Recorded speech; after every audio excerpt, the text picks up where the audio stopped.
Hola hermanos, Dios los bendiga. Vamos a seguir con nuestro estudio de neumatología, la doctrina del Espíritu Santo. Estamos en el punto 8 de nuestro estudio, donde vamos a empezar a estudiar el Espíritu Santo durante los hechos de los apóstoles, o sea, el comienzo del ministerio de los apóstoles. ¿Bien?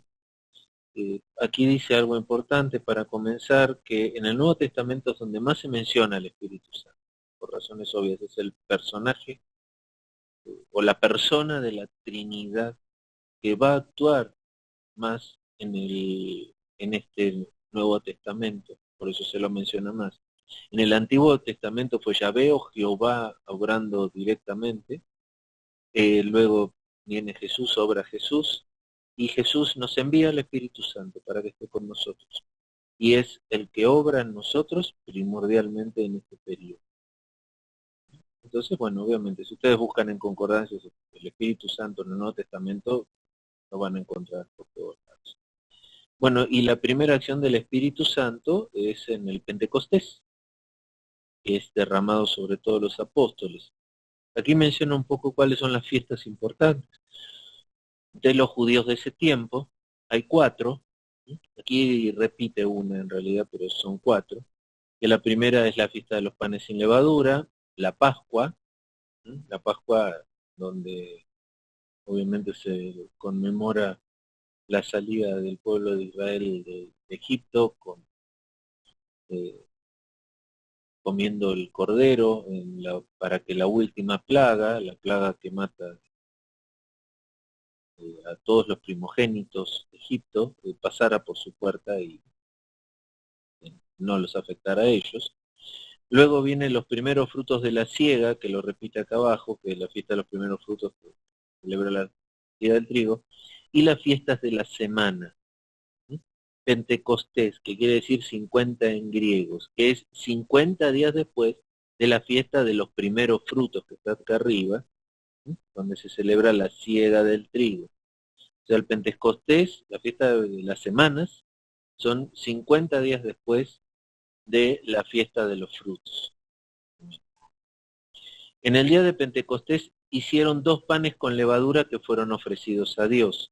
El simbolismo de esos 2 panes es que hay 2 grupos de gente, los judíos, pueblo de Dios, y los gentiles, que llegan a ser uno. Hechos 2 nos relata el cumplimiento de esta profecía. ¿Ven?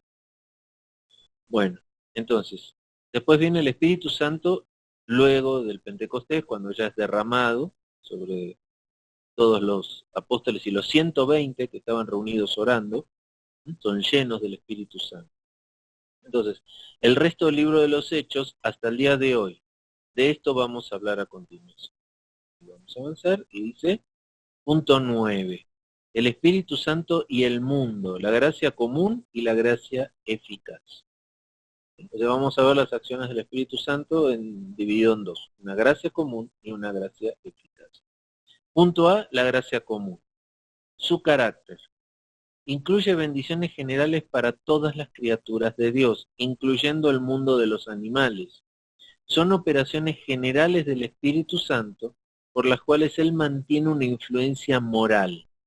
Él quiere influenciar a las personas hacia la redención en Cristo. ¿Bien? O sea, el Espíritu Santo obra en todo el mundo, también obra sobre los inconversos, generando situaciones que lo lleven a recibir la palabra del Señor y aceptarla o rechazarla. Yo siempre les explico a los hermanos, cuando uno le habla a otra persona de Dios, le presenta el plan de salvación de Dios a una persona, con el objetivo de que abra sus ojos y acepte a Cristo en su corazón, y se arrepienta y pueda ser salvo, en ese momento nosotros lo estamos poniendo bajo juicio, ¿sí? Bajo un juicio espiritual. Porque Él, cuando nosotros le hablamos, tiene que tomar una decisión, aceptar o rechazar. Si acepta, obviamente el Espíritu Santo entra en su corazón y en ese momento se produce el milagro de la conversión. Pero si lo rechaza, es puesto bajo juicio, ¿no es cierto? Ha rechazado la salvación, al Señor, al Espíritu Santo. Ese es el misterio que está encerrado en la predicación que nosotros llevamos. Es predicarle a alguien, es ponerlo a juicio. Si abres sus oídos y acepta que le hablemos de Dios, está siendo puesto a juicio. En 1 Corintios 7:14, vamos a leerla rápidamente, 1 Corintios 7:14 dice: porque el marido incrédulo es santificado en la mujer y la mujer incrédula en el marido, pues de otra manera vuestros hijos serían inmundos mientras que ahora son salvos. Y dice, incrédulos santificados por creyentes en el ámbito del matrimonio. Santificado en este sentido no significa salvado, pero aquellas personas tienen un privilegio que otras no tienen. Es muy importante este texto, poder entenderlo bien. Pablo recomendaba que no se unan a yugo desigual, porque iban a tener gran pesar en eso. Pero unidos en yugo desigual y con hijos en yugo desigual, manda aquí Pablo que no se separen, si consiente vivir con ella o con él, el incrédulo se acepte, porque uno es santificado en el otro, no salvado, sino santificado. Esto significa que la santificación que una persona tiene alcanza a los demás y de esa manera su descendencia, sus hijos, también tienen la posibilidad de ser santificados hasta que puedan ellos mismos tomar la decisión de aceptar o rechazar al Señor. Pero esto es claro, aquí no dice que el incrédulo sea salvado, finalmente tiene que aceptar a Cristo. Si no acepta a Cristo, es una santificación que recibe de arrimado, por así decirlo, pero no incluye la salvación. ¿Mm? Pero hay un privilegio, que es que los hijos puedan ser santificados. Después dice en Juan 16, 7, 11, no significa necesariamente que se van a convertir. Puede vivir un incrédulo con una mujer salva o al revés, un hombre salvo con una mujer incrédula, y ser santificado por esa unión, pero sin necesariamente se tienen que convertir para llegar a la salvación. Vamos a leer en Juan, aquí lo está citando, Juan 16, del 7 al 11, dice, pero yo os digo la verdad, os conviene que yo me vaya, porque si no me fuera, el Consolador no vendrá a vosotros, pero si me fuere, os lo enviaré. Y cuando Él venga, convencerá al mundo de pecado, de justicia y de juicio, de pecado por cuanto no creen en mí, de justicia por cuanto voy al Padre y no me veréis más, y de juicio por cuanto el príncipe de este mundo ha sido ya juzgado. Bueno, entonces, santificado en la unión, mas no salvo, no recibe el Espíritu Santo, si obviamente no acepta a Cristo y se arrepiente. Punto 2. El anuncio de la venida del Espíritu Santo. Situación, los discípulos tienen miedo. ¿Cómo vamos a seguir ahora que Cristo ya no está con nosotros? Jesús le dice, es ventaja para vosotros, porque voy a enviarles al Consolador, Advocato, igual Espíritu Santo. Este Espíritu vino sobre ellos y sobre el mundo en el día del Pentecostés. También es llamado en la Biblia Paracleto al Espíritu Santo, que es alguien que nos exhorta, nos anima. No es influencia nebulosa, sino es una persona. Cuando uno tiene una relación con el Espíritu Santo puede entender e interpretar que está interactuando con una persona. Y la ventaja, por el Espíritu Santo, Jesucristo vive en la vida de los creyentes. Al tener el Espíritu Santo en nosotros, hay vida de Cristo en nosotros, nos da vida. Fíjense que Jesús es vida, es el pan de vida. El pan de vida viene a nosotros con el Espíritu Santo. Después dice, punto 3, el ministerio del Espíritu Santo en la vida de los incrédulos. En convicción, el versículo de 8 a 11 que acabamos de leer, ¿no es cierto? Él juzga.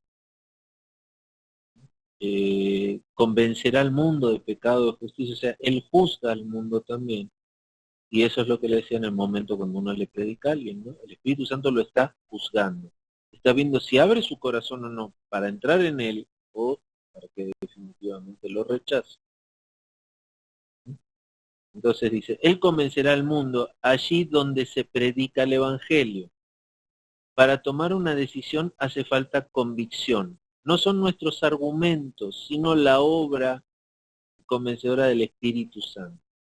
Justamente ayer en nuestra reunión dominical estábamos hablando de que nuestro mandato es hablar de las, ¿cómo es que dice? Quiero ser textual bíblico, de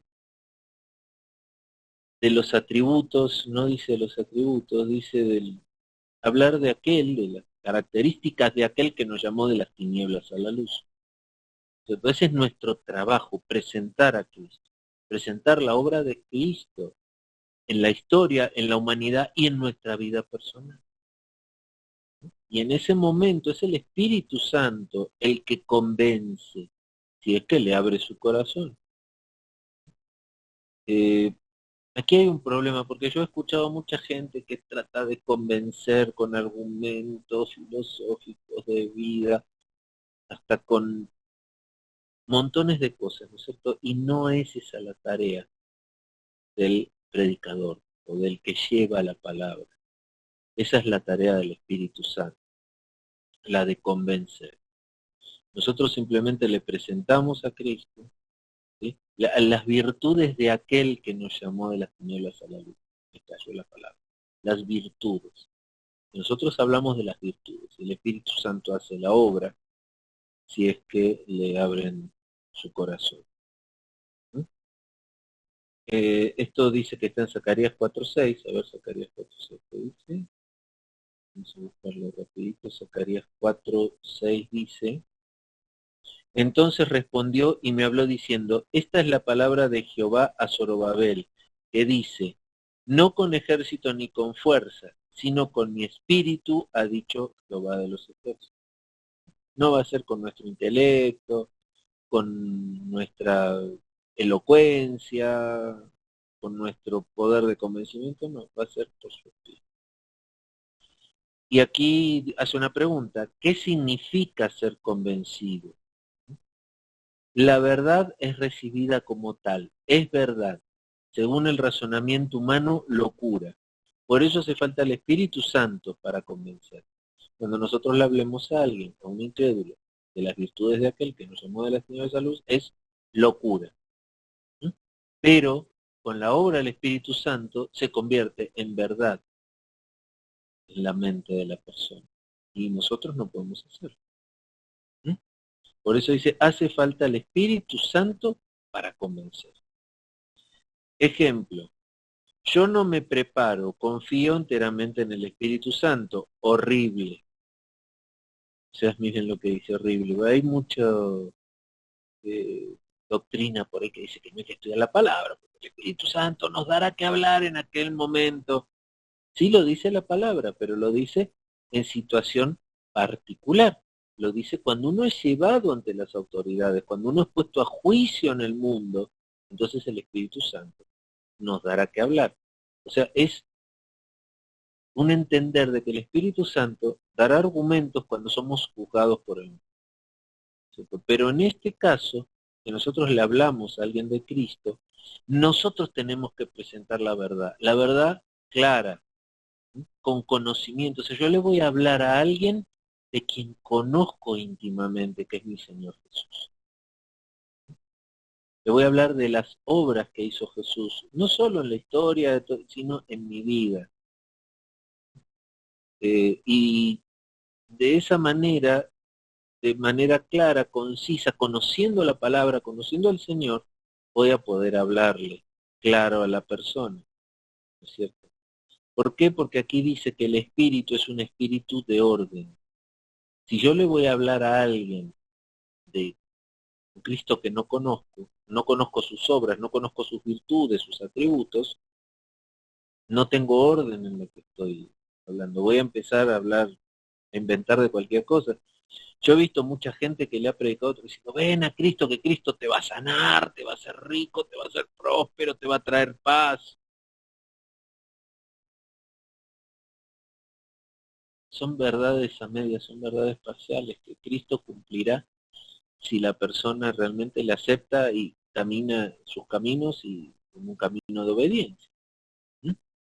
Entonces le dice, el espíritu es un espíritu de orden. ¿Sabes lo que crees? O sea, sabemos lo que creemos. ¿Y por qué lo crees? ¿Cómo podemos creer algo de lo que no sabemos? Ahora viene otra pregunta. ¿Puede explicar el camino de la salvación en 3 minutos? ¿Alguna vez intentaron un espíritu ustedes mismos a ver cuánto tiempo tardan en presentarle a alguien a Cristo? ¿Mm? Y dice, ¿cuál es la reacción de la gente que fue convencida? No por nosotros, sino por el Espíritu. ¿Qué pasa en esta acción? Dice, ¿no es cierto? En Hechos 2, 37, 41. Hechos 2, 37, 41, dice,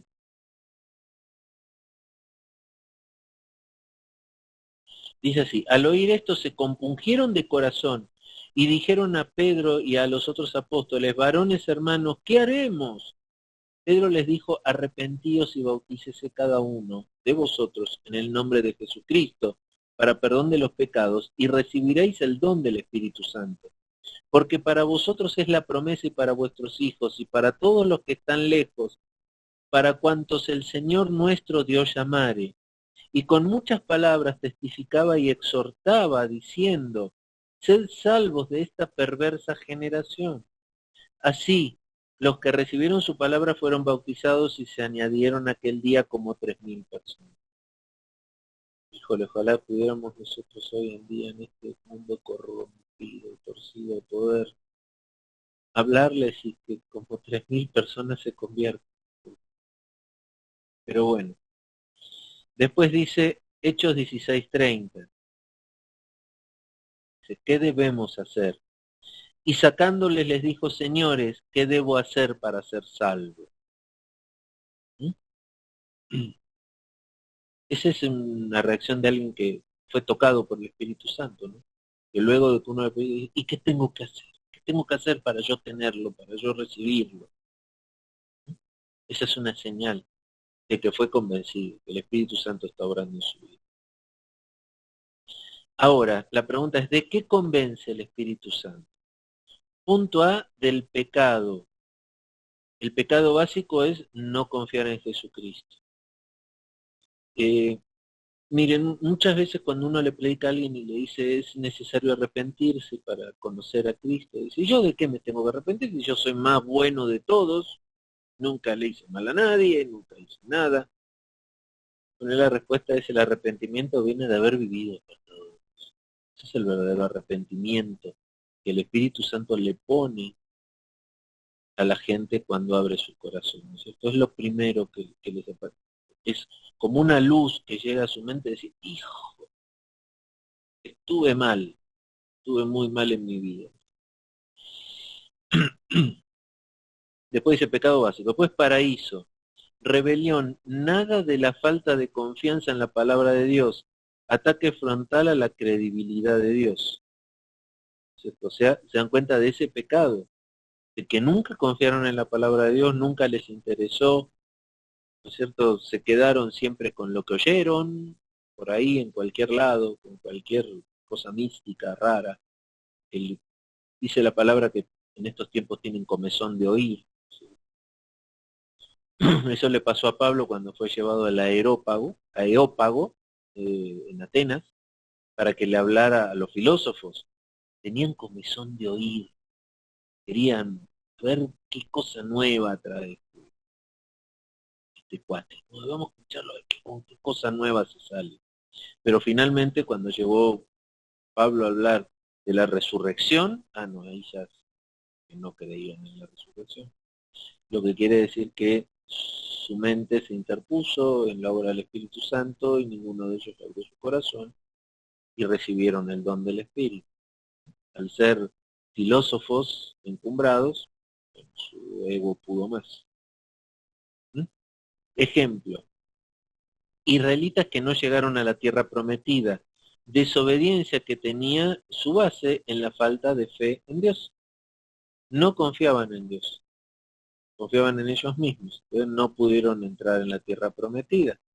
Lo mismo que pasa hoy con aquellos que no confían en el Señor, no van a poder entrar en el reino. No hay lugar en el reino para ellos. Sí. Amén.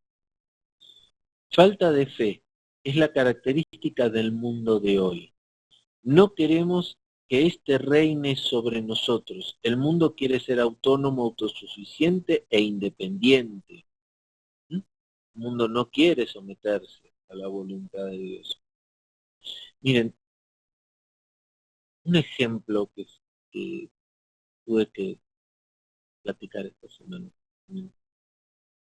¿Es cierto? Cuando uno habla, por ejemplo, de cuando, a ver, ¿cómo lo decimos? Cuando uno habla de otro, ¿no es cierto? Cuando hay chisme en la iglesia. Hay gente que no tiene comezón de oír, ¿no? A pesar de que hace toda la Espíritu Santo y todo, tiene comezón de oír. Entonces oye aquí este que le viene a hablar de uno, del otro y de acá y de allá, ¿no? Y estas personas que se alimentan de eso. Y un día va a venir el Señor a buscarnos. ¿A ustedes les parece que el Señor querría en su reino a gente que anda hablando de uno y de otro, ahí curioseando, chismeando? Piénsenlo bien, ¿cierto? Porque parece una tontería, ¿no? Un pecadito perfectamente perdonable, y que sí es perdonable. Necesitamos arrepentirnos y apartarnos de él, acostumbrarnos a estar apartados de ese pecado. Estoy dando simplemente un ejemplo, ¿eh? ¿Por qué? Porque no va a poder haber chismosos en el reino, Dios no va a estar chismosos allá. Y ahí podemos hablar de otros pecados, ¿no? O sea, aquel que tiene concesiones sexuales y demás, que se piensa que el Señor es tan bueno que igualmente se va. O sea, que ese tipo de personas con ese tipo de costumbres no van a poder habitar el reino de Dios. No hay lugar para ellos. ¿Sí? Porque Dios no quiere estar lidiando con eso en su reino. Y esto tiene que para nosotros ser muy importante en nuestro pensamiento y tenemos que transmitirlo también a otros. ¿Cierto? Porque otros dicen, la carne es débil, el pecado, pero están acostumbrados a vivir en esos pecaditos, esos pecados, que Dios no puede convivir con ellos, no puede estar presente en ellos. Entonces, ¿cómo podrían estar esa gente siguiendo practicando esas cosas en el reino de Dios? Si no aprendió a dejarlas de practicar aquí, ¿no? Y así con otras varias cosas. Bueno, eh, seguimos aquí en el texto. O sea, que el mundo quiere ser autónomo, autosuficiente, independiente, no quiere vivir dependiendo de Dios. Después dice, hay gente que no es creyente, que vive una vida muy buena. Respuesta, pero todo lo que no sale de la fe es pecado, todo lo que no viene de la fe es pecado. Una persona que se considera buena todavía no han comprendido quién es Dios en realidad y quién es el hombre. Potencialmente somos capaces de cometer cualquier pecado. Y lo malo no es que cometamos pecados, sino aquellos pecados que podamos estar acostumbrados a cometer como algo normal, natural. Eh, por eso también tenemos que entender muy bien qué es pecado para Dios, qué es lo que Dios acepta, lo que Dios no acepta, lo que Dios rechaza. Y para eso tenemos que conocer a Dios, para eso, si la revelación de Dios está en su palabra, tenemos que estudiar su palabra. Hay mucha gente que dice, no, yo ya no estudio el Antiguo Testamento, porque el Antiguo Testamento fue cumplido por Cristo. Sí, eso es cierto, pero en las leyes del Antiguo Testamento se nos muestra la personalidad del Señor. Ahí está muy claro qué es lo que al Señor le agrada y qué es lo que no le agrada. Nosotros tenemos que caminar un camino de santidad. Sed santos porque yo soy santo, ¿no? Entonces es importante que acepten este tipo de cosas las personas, ¿no es cierto? Este, Y podemos hablar de muchas otras maneras, costumbres más de vida que tienen muchos creyentes. Estamos obligados a abandonar. Respuesta. Bueno, hay otros que dicen, pero yo creo también. Si el diablo también cree y tiembla, ¿no? Y la respuesta dice, pero ¿qué es lo que crees? Creer en Cristo significa confiar en Él en la vida y en la muerte y únicamente en Él, no en uno, sino en Él. Y esto es precisamente lo que el mundo no quiere. Lo que se nos ha dado cuenta de su situación real delante de Dios, anhelan la justicia, y de esto habla el versículo siguiente. Punto B, de la justicia. Resurrección y ascensión de Jesucristo al Padre testifican. No tiene pecado y ha cumplido la ley de Dios perfectamente. Nadie podría culpar a Jesucristo ni de un solo pecado. Buda, Mahoma y Confucio quedaron en el sepulcro porque eran pecadores. Y ahora Jesucristo ofrece esta justicia como regalo a todos los que quieran tener. Punto C. Del juicio. La derrota de Jesús en la cruz, o sea, igual a derrota del diablo. No queda esperanza para el que rechaza esta posibilidad. Tenemos que hablar del juicio. ¿Quién hablará más del juicio y de la condenación eterna? Es Jesucristo. Punto D. Conclusiones. A. Pecado, justicia y juicio son los temas principales del evangelismo. Prácticamente en todos los sermones de hecho salen estos tres temas. B. Si hablamos de estos tres temas, tenemos una promesa especial de la obra convencedora del Espíritu Santo. O sea, para que una predicación, o cuando uno le habla a Dios de alguien, todo eso tiene que estar centrado, ¿no es cierto?, en estos temas, ¿no es cierto?, que es pecado, justicia y juicio.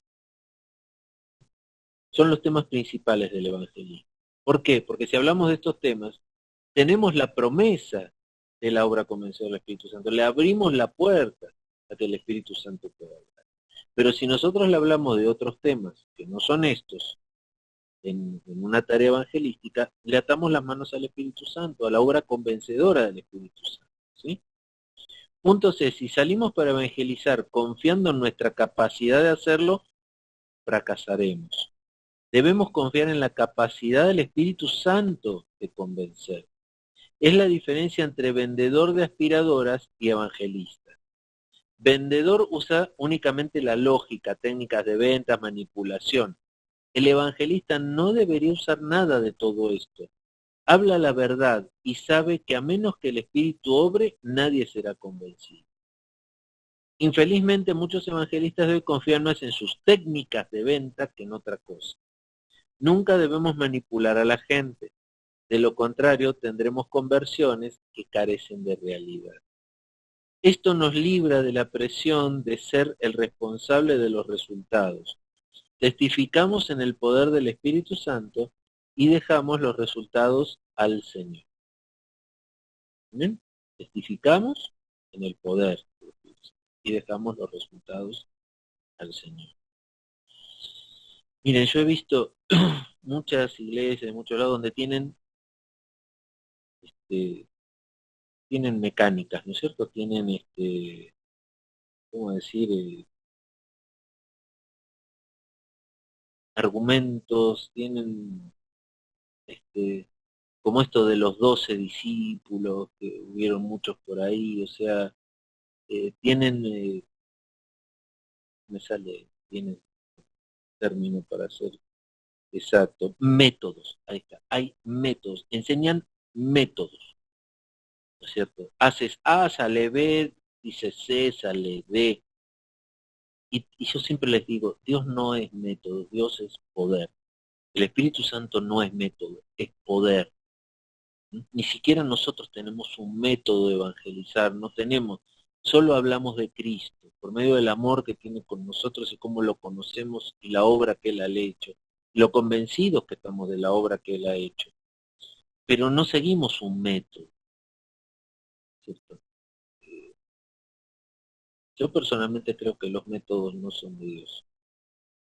Sí, con todas esas métodos evangelísticos o métodos de discipulado, métodos, no está ahí el poder de Dios, la obra convencedora del Espíritu Santo. Entonces, esta frase es muy buena, ¿no? Testificamos en el poder del Espíritu Santo y le dejamos los resultados. Amén. Y no solo testificamos en el poder, testificamos del poder del Espíritu Santo, lo que ha hecho Él en la historia y en nuestra vida. Y en algún momento nos van a preguntar, ¿y tú por qué estás tan convencido de eso que estás diciendo? Porque yo conozco a Cristo, yo pasé tiempo con Él, yo tuve intimidad con Él, lo conozco íntimamente. Contra esos argumentos el Espíritu Santo derrite a cualquiera. Pero tienen que ser convincentes, o sea, realmente no tiene que haber una mentira. Realmente tengo que conocer al Señor. Porque si le digo que lo conozco y no lo conozco, el diablo se va a encargar de hablarle al oído y decirle que está mintiendo, no lo conoce. Y ahí la obra del Espíritu Santo de convencer se derrumba todo. Punto 4. Sus medios. ¿Mm? Juan 16, 8 al 11. Vamos a leer Juan 16, del 8 al 11, y dice aquí. Y cuando Él venga, convencerá al mundo de pecado, de justicia y de juicio. De pecado por cuanto no creen en mí, de justicia por cuanto voy al Padre y no me veréis más, y de juicio por cuanto el príncipe de este mundo ya ha sido juzgado. Entonces dice, la influencia positiva del Evangelio en el mundo. Acuérdense que dice que en este nuevo pacto Dios va a escribir en el corazón de todos su pueblo. O sea, todos tienen su palabra escrita en el corazón. Muchos las confunden con conciencia, cuando saben que hace algo que no está bien, pero que el mundo lo hace y se justifica porque todos lo hacen, entonces yo lo hago, pero en su corazón, eso que se llama conciencia dice que está mal. Y eso es la palabra de Dios escrita en su corazón, diciéndole, a mí no me agrada, yo soy tu Señor y a mí no me agrada. Amén. Después dice Romanos 1:20. Vamos a Romanos 1:20 dice, porque las cosas invisibles de Él, su eterno poder y deidad, se hacen claramente visibles desde la creación del mundo, siendo entendidas por medio de las cosas hechas, de modo que no tienen excusa. Miren, solo con mirar el cielo, la inmensidad, la belleza de las cosas, todo lo que Dios ha creado, se ve la, la mano del artista de Dios en todas las cosas creadas, en la inmensidad y en lo diminuto. Se ve la mano de Dios. Eso nadie lo puede negar. Muchos lo justifican diciendo, sí, un ser superior, una mente superior, como algo lejano, sin importancia para su vida. Tratan de sacar a Dios de su vida con sus argumentos. Pero nadie puede negar la presencia de Dios en el mundo. Romanos 2, 14, 15 dice, porque cuando los gentiles que ya no tienen ley hacen por naturaleza lo que es de la ley, estos, aunque no tengan ley, son ley para sí mismos, mostrando la obra de la ley escritas en sus corazones, dando testimonio su conciencia y acusándoles o defendiéndoles su razonamiento. Fíjense que todo aquel que no tiene a Dios, que vive en cárceles de oscuridad, tiene un conflicto. Hay un conflicto interior en todas las personas. Porque saben que hacen cosas que están mal, pero las justifican, pero les viene a la conciencia, porque la palabra de Dios está ahí y les redarguye. Hay una obra, acuérdense, del Espíritu Santo, de general, una obra general del Espíritu Santo, que a todos los redarguye, todos, pero muchos cauterizan su conciencia, cauterizan sus sentimientos, para yo no tener que soportar esa carga y esa presión que le hace su conciencia misma, mal llamada conciencia, que es la palabra de su corazón. Dice aquí, el mensaje de la creación alrededor nuestro y sus beneficios, frutas, épocas del año, etcétera, ¿no es cierto? Nadie puede negar eso. Romanos 2, 14, 15, la conciencia humana, es lo que acabamos de leer, ¿no es cierto? Esa conciencia humana viene de la ley escrita en su corazón. Y Romanos 13, 4, después dice 13, 4, lo vamos a leer, porque es servidor de Dios para tu bien. Pero si has hecho lo malo, teme, porque no en vano lleva la espada, pues es servidor de Dios, vengador para castigar al que hace lo malo. Y aquí lo generalizan los gobiernos y los estados. Miren, muchas veces hay que también interpretar que toda autoridad es impuesta por Dios, ya sea personal, general, estatal, de país. Yo siempre digo, cada país tiene el gobierno que se merece, cada persona tiene el jefe que se merece, porque toda autoridad es impuesta por Dios. El problema aquí es que no se interpreta esto, pero fíjense qué pasa, los países más idólatras son los que tienen los gobiernos más pervertidos, los peores gobiernos. De, los países han estado, se están alejando, todo el mundo se está alejando, pero hay otros países que han tenido estados más cerca de Dios, que han manejado hasta sus leyes bajo un temor a Dios, son países más prósperos, son países que han tenido mayor bendición.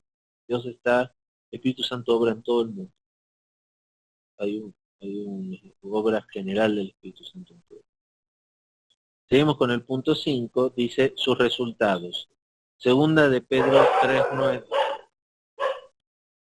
segunda de Pedro, no sé, segunda de Pedro 3:9, dice, el Señor no retarda su promesa, según algunos tienen por tardanza, sino que es paciente para con nosotros, no queriendo que ninguno perezca, sino que todos procedan al arrepentimiento. Dice que hay una tardanza en la ira de Dios, la está demorando, ¿no es cierto? Porque espera que muchos más lleguen a Cristo, está esperando que muchos se convencen.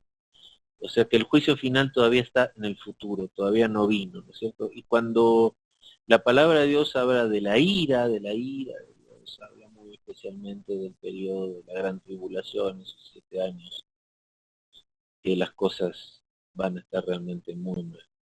Después Romanos 14:15, Romanos 2, 14:15, Romanos 2, 14:15 dice, porque cuando los gentiles que no tienen ley hacen por naturaleza lo que es de la ley, estos, aunque no tengan ley, son ley para sí mismos, mostrando la obra de la ley escrita en sus corazones, dando testimonio su conciencia y acusándoles o defendiéndoles sus razonamientos. ¿Sí? Entonces dice que hay un sentido humano de lo moral, y ese sentido humano de lo moral está plantado sobre la palabra de Dios.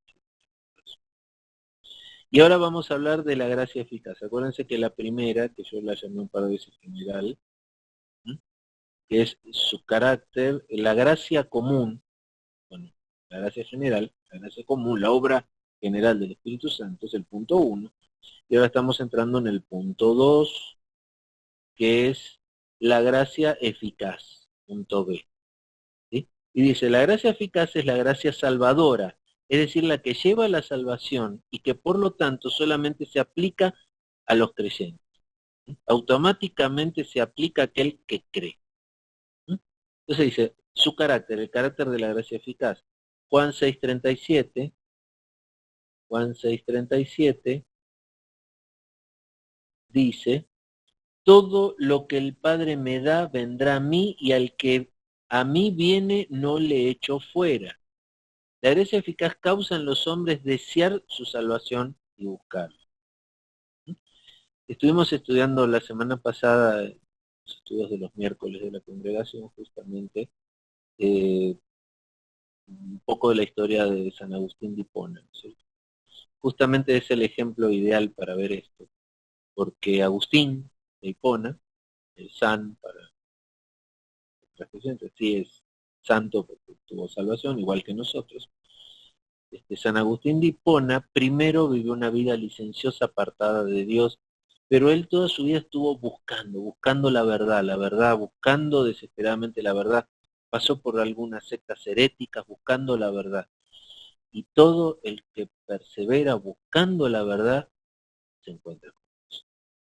Y esa búsqueda de la verdad a San Agustín lo convirtió finalmente en la persona que era, porque fue una persona muy erudita, muy preparada, tanto buscar la verdad estudió, y era muy estudiado.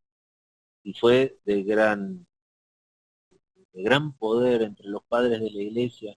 Fue el que plantó los principios teológicos, ¿no es cierto?, del estudio de la palabra. Fue el que escribió los estudios de Romanos que finalmente llegaron a manos de Lutero y que convirtieron a Lutero, que hizo que Lutero clavara las 95 tesis en la Catedral de Wittenberg e inocentemente comenzar una reforma que sigue hasta el día de hoy, ¿no es cierto? Eso finalmente es el legado de Agustín. ¿Sí? Hasta tal punto Dios lo usó que 1000 años después de que Agustín ya no existía, sus escritos comenzaron una reforma en la mente de una persona que fue Lutero, ¿no? Entonces, lo que decía, todo aquel que busca la verdad, la busca, Dios lo está esperando. Pero es muy raro encontrar personas que busquen la verdad. Finalmente hacen su propia verdad. Llega un momento que se dan por vencidos y arman su propia verdad. Casi es una herejía que arman un Dios a su medida en su cabeza, y que Dios acepta sus principios y sus principios personales y su manera de pensar, ¿no es cierto? Pero todo aquel que desea la verdad y la busca, el Señor está atento para encontrarse con él en una esquina de su vida. Amén. Esos son los importantes en buscar cuando uno predica la palabra, ¿no? El terreno fértil para predicarles es aquel que busca, que quiere saber, que tiene comezón de encontrar la verdad.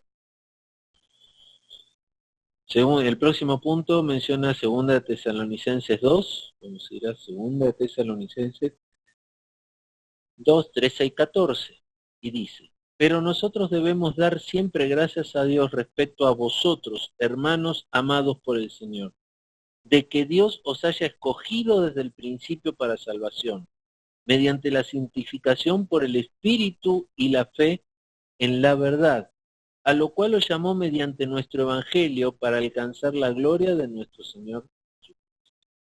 Fíjense que el Señor quiere que la salvación, el arrepentimiento de una persona sea una tarea humana divina.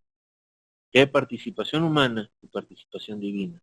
La participación humana es la parte donde llevamos el Evangelio, y la participación divina es el Espíritu Santo convenciendo. ¿Amén? Dios así lo quiso que nosotros participemos de su. Y es una pesada carga que vamos a ser también juzgados por eso. Porque el Señor va a decirnos un día ahí: ¿qué hiciste tú con ese Evangelio que yo te di? Amén. Después dice 2 Tesalonicenses 2:15, aquí Pablo da gracias a Dios, no a los tesalonicenses, por la salvación que recibieron. Primera de Pedro 1:2, Primera de Pedro 1:2 dice: elegidos según la presencia de Dios Padre en santificación del Espíritu para obedecer y ser rociados con la sangre de Jesucristo. Gracia y paz os sean multiplicados. La salvación depende de la elección de Dios, usando la obra santificadora del Espíritu Santo. Por lo tanto, si nosotros somos fieles en la predicación del Evangelio y no pasa nada, no tenemos que preocuparnos. Es asunto de Dios a través del Espíritu Santo. Amén.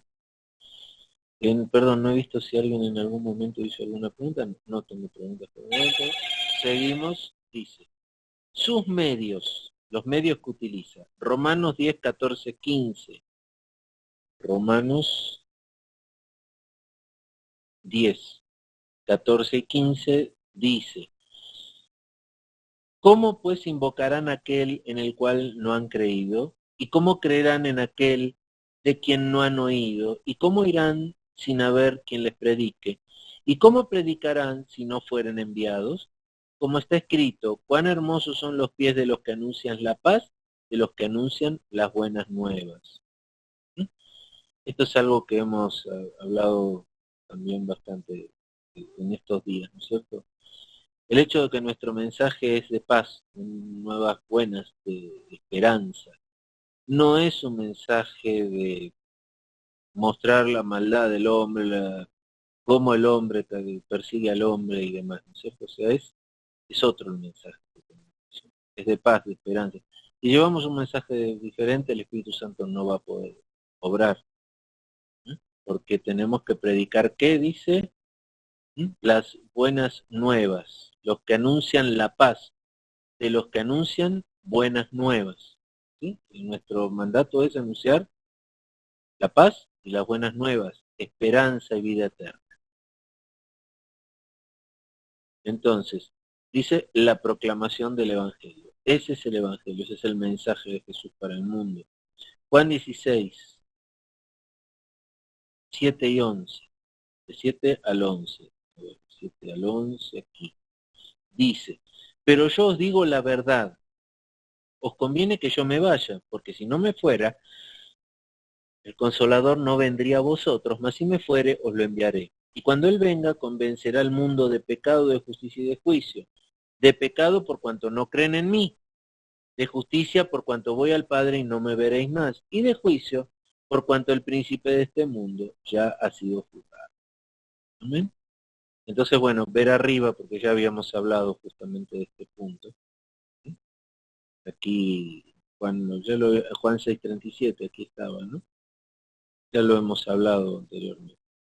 Punto 3, sus resultados.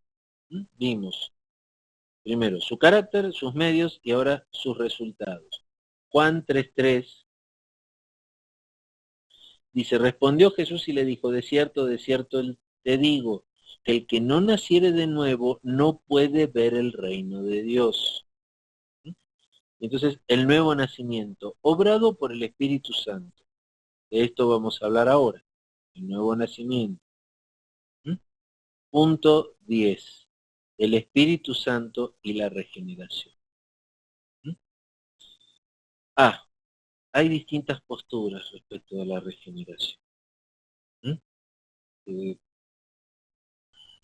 Vamos a verlas rápidamente y después vemos un poco cuál es lo que la palabra de Dios dice, ¿no? El pelagianismo dice que la regeneración es igual a la transformación moral que el hombre puede conseguir con sus propias fuerzas.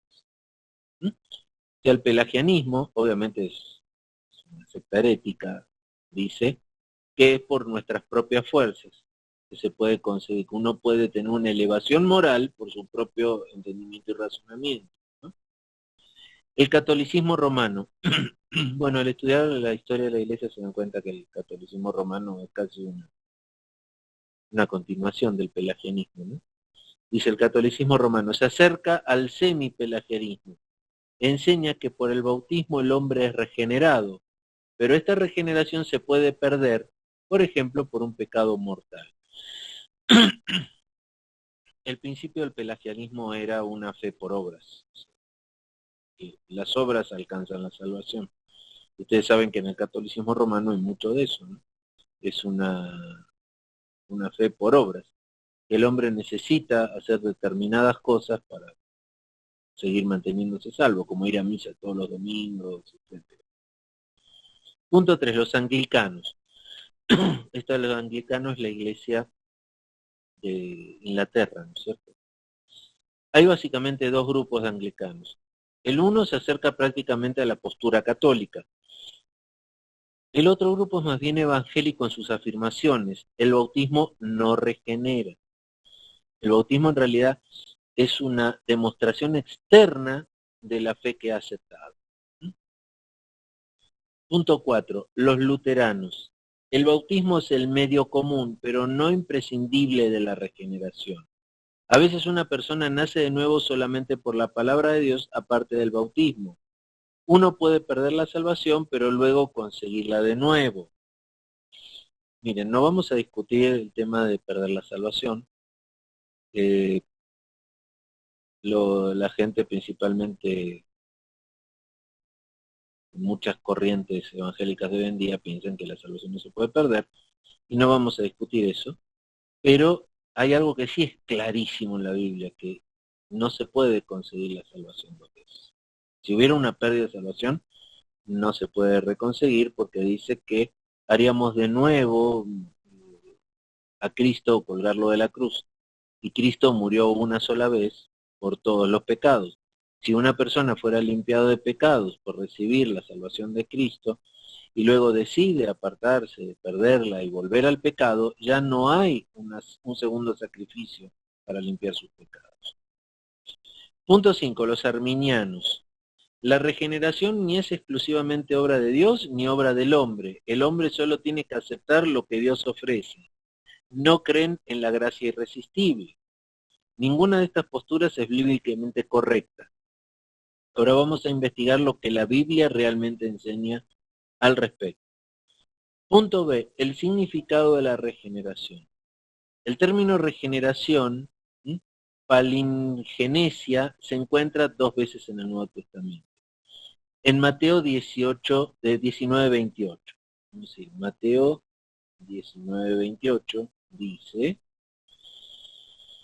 y Jesús les dijo, de cierto os digo que en la regeneración, cuando el Hijo del Hombre se siente en el trono de su gloria, vosotros que me habéis seguido, también os sentaréis sobre 12 tronos para juzgar a las 12 tribus de Israel. ¿Amén? Entonces dice, ¿qué es la regeneración? La regeneración es poder tener el derecho de Cristo de juzgar a las naciones. ¿No? O sea, ¿por qué? Porque la regeneración nos hace como Cristo. Mateo, no tiene nada que ver con la regeneración espiritual del individuo. Aquí habla del nuevo nacimiento físico de la naturaleza en la creación de Dios.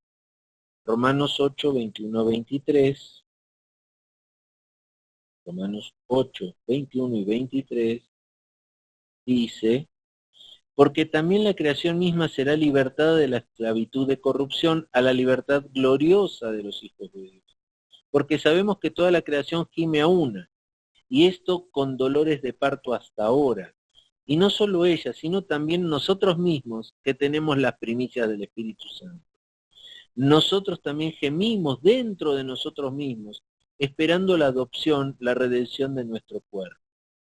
¿Bien? Entonces, no es un cambio simplemente espiritual, es un cambio físico, tiene que ser un cambio general de la persona, ser más como Cristo. Tito 3:5.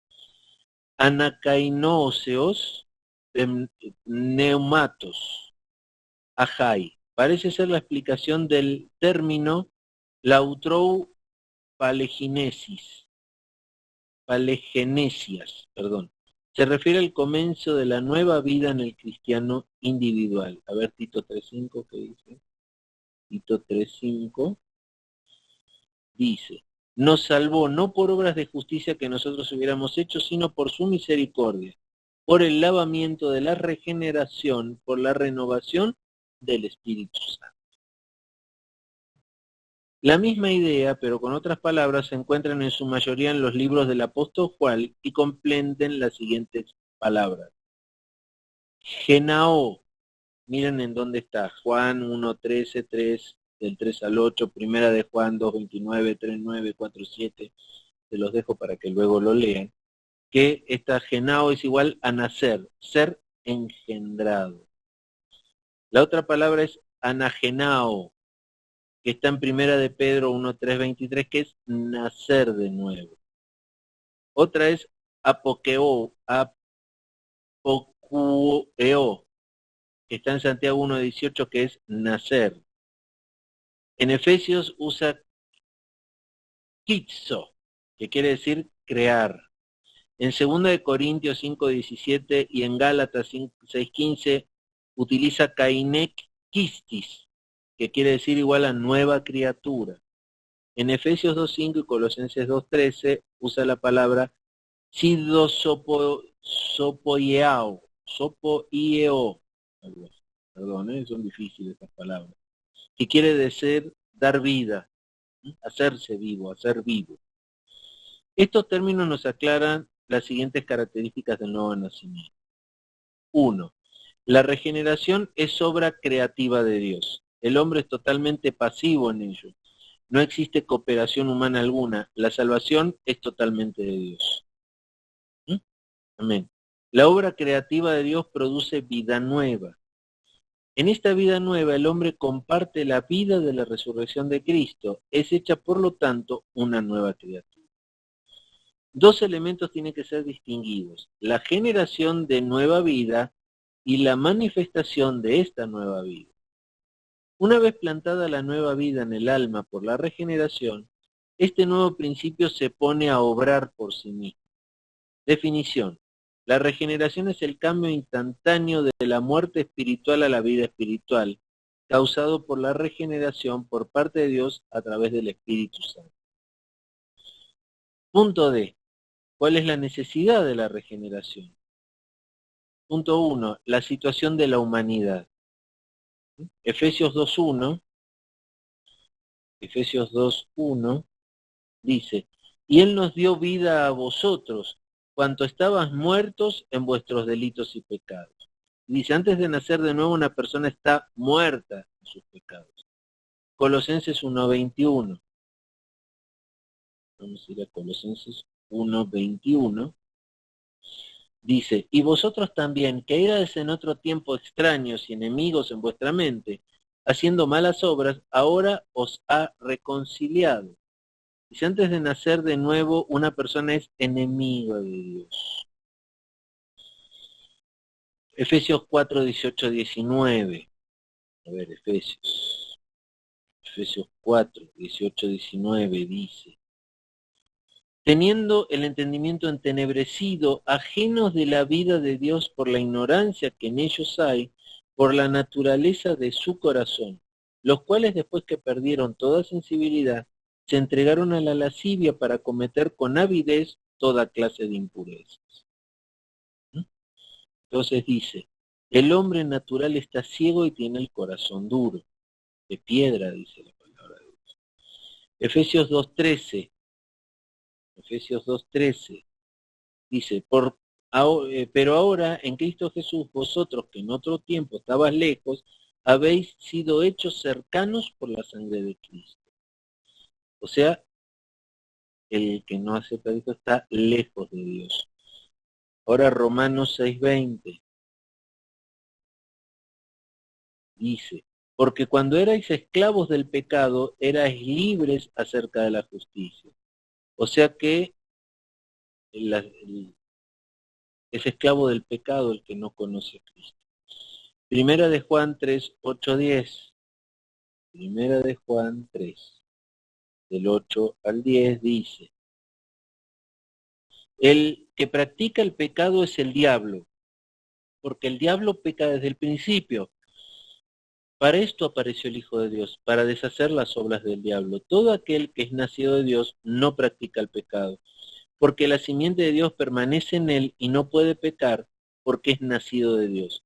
En esto se manifiestan los hijos de Dios y los hijos del diablo. Todo aquel que no hace justicia y que no ama a su hermano, no es de Dios. O sea, el que practica el pecado es esclavo del diablo. Primera de Juan 5:19 ahora, 5:19 dice, sabemos que somos de Dios y el mundo entero está bajo el maligno. El que no practica la justicia de Dios está bajo el maligno, es el mundo entero, el resto del mundo. Segunda de Pedro 2:9. Segunda de Pedro 2:9 dice, ¿sabe el Señor librar de tentación a los piadosos y reservar a los injustos para ser castigados en el día del juicio? Dice, el Señor reserva a los injustos para que reciban su castigo. Segunda de Pedro 3:7 dice, pero los cielos y la tierra que existen ahora están reservados por la misma palabra, guardados para el fuego en el día del juicio y de la perdición de los hombres impíos. Cielo y tierra están reservados para el día del juicio. Amén. Vamos a llegar hasta aquí, vamos a terminar de estudiar el punto 2, que es el carácter de la santidad. Isaías 59:12. Bien, en el Antiguo Testamento, 59:12 de Isaías dice, porque nuestras rebeliones se han multiplicado delante de ti y nuestros pecados han atestiguado contra nosotros, porque con nosotros están nuestras iniquidades y conocemos nuestros pecados. Dice, nuestras transgresiones y pecados nos separan de Dios. Santidad separa. ¿Sí? Santidad quiere decir separado. No es suficiente reformarnos, cambiarnos. Necesitamos una nueva naturaleza. ¿Sí? El punto 3, el carácter del hombre requiere una regeneración. Apocalipsis 21, Apocalipsis 21, 27, dice, no entrarán en ella ninguna cosa inmunda o que hace abominación y mentira, sino solamente los que están inscritos en el libro de la vida del Cordero. No entrará absolutamente nada en el cielo que esté manchado por el pecado. Hablamos hace un ratito de esto, le di algunos ejemplos, ¿no? Pero habría muchos más que dar, porque las manchas del pecado en nuestra vida son múltiples. Y esto sí es claro, ¿no? Lo que leímos recién, ninguna cosa inmunda, lo que hace abominación o mentira. No podrá entrar en el cielo nada que esté manchado por el pecado. Yo creo que este lo deberíamos tomar como nuestra última meditación de la clase de hoy, si les parece. Y deberíamos anotarlos ahí en nuestros cuadernitos.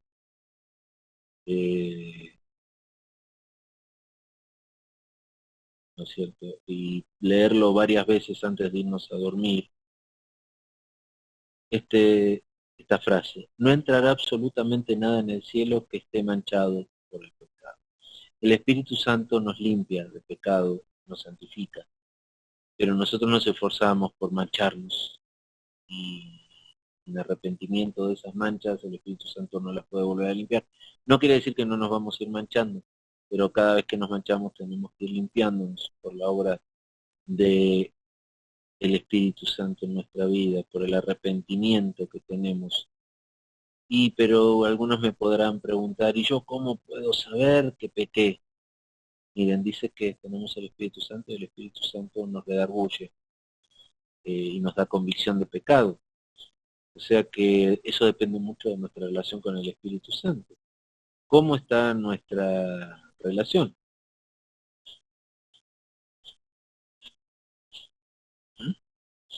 Y bueno, y vamos a terminar por el día de hoy hasta aquí con nuestra clase. Vamos luego a seguir aquí en el punto D, el carácter de la regeneración, próximo lunes. No sé si alguien quiere hacer alguna pregunta, tiene alguna duda.